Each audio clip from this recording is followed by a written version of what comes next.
So then we have it where, well, when a teacher quits or leaves or is fired, then another one has to jump in and pick up that slack.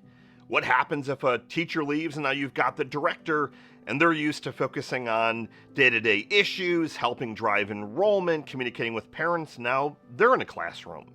So you start to get all of that burnout. And while you might say, well, this is only temporary, and hopefully that's the case, if you're then not doing additional things to help alleviate, it just continues to spiral. And there have been a lot of centers that I've seen that they lose one person, then all of a sudden 2 months later they lost half their staff because you didn't address it. And it's not necessarily you having to address it rapidly. It's not that you have to address it by way of someone's going to be here next week, we're going to have a new team member, you don't have to worry. So I'm going to talk through kind of a step-by-step approach of, well, what do we have to do to really stop everything in the track, start to reverse all of these challenges, and really start to build a team that you're really happy with, and a team that you can get behind, and a team that allows you, as the owner, to not have to be losing sleep every single evening worrying about the ratios. Are they going to be out of balance? Is there going to be another issue with XYZ person? Is this parent going to be upset because this teacher left and now you're going to have a bunch of financial blowback? I want you to be able to sleep well at night. And there's a few things, at least for me, that I know that I can sleep well at night that have to essentially be kind of in place, and they're in no particular order.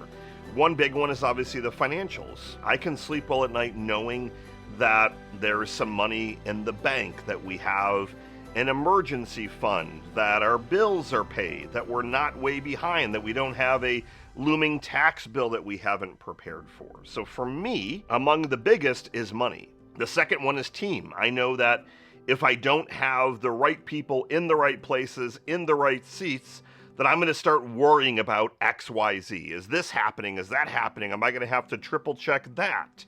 So a lot of it obviously has to do with people.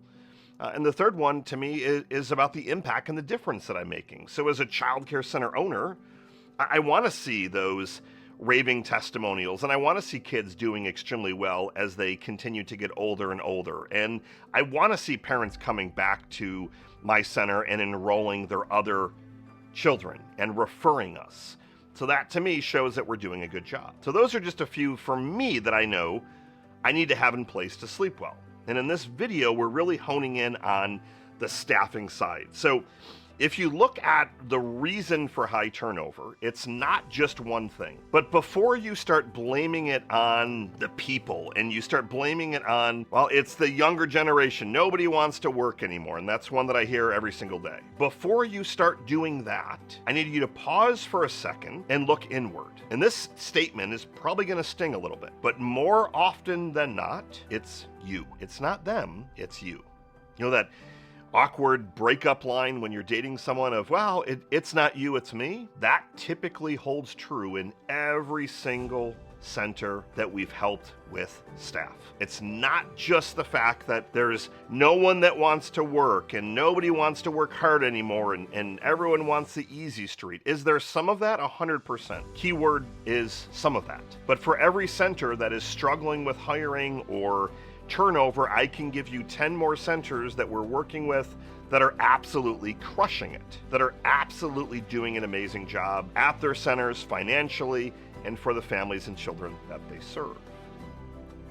So yes, you've got to get a little bit of that stigma out of your brain and to know that more often than not, these are the challenges that have boiled up, but then your center has amplified. So again, look at some of the reasons for high turnover.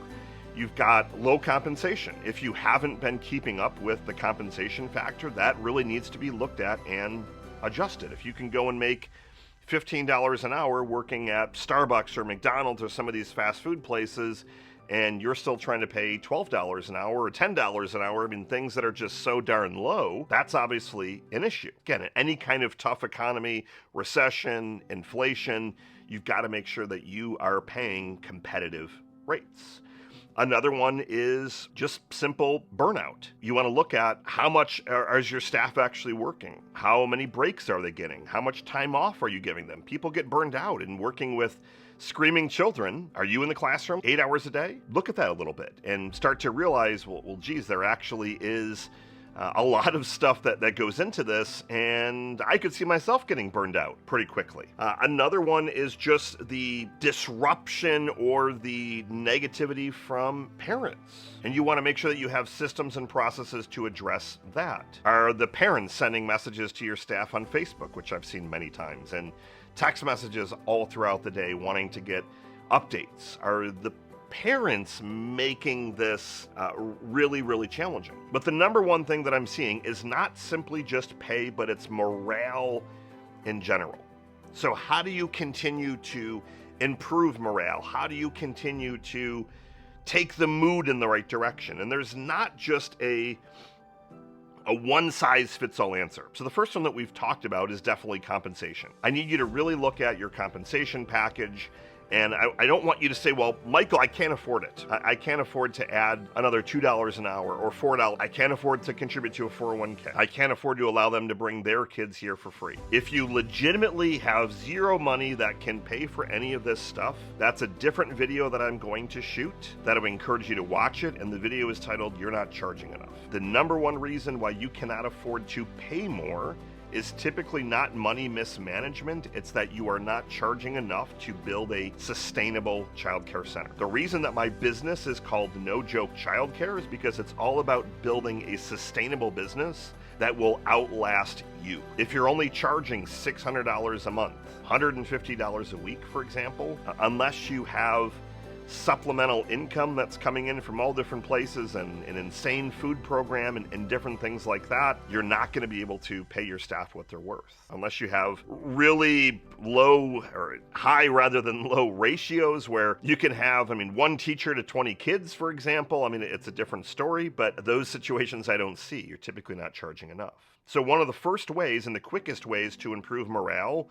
is to give them a boost in their pay, give them a boost in their benefits. It's one of the fastest ways to do it. The next one is just looking at personal and professional development. So a lot of people end up leaving a position because they don't see what that next step is. If they're an assistant teacher, okay, great, you have them on a path to become a full-time teacher and the lead teacher. Well, what happens if they're the lead teacher? If you have one location, you already have a director, if they see that ceiling, they're going to start to either potentially look outward or at other opportunity. Maybe they're going to start to look at other centers that have more locations. They're going to be looking for that next stepping stone. Maybe they really want to be that lead teacher, but what else then can you do to help continue to develop them personally and professionally? There's a couple of really quick, easy wins, and that's buying a couple of different tools similar to masterclass.com, skillshare.com, and giving them access to these and saying, I'm paying for a license. I would love you to use this. You can spend X amount of time on it per week. I'll pay you to do that. And they're going to start to learn additional skills. And you might be saying, well, Michael, that's not skills they're going to translate in the classroom. My pushback to you is, so what?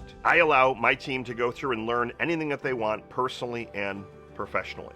We have a training requirement where they have to spend 120 hours per year or more on personal and professional development. I want them using my stuff. I want to be the one that's buying this stuff because they're getting that from me.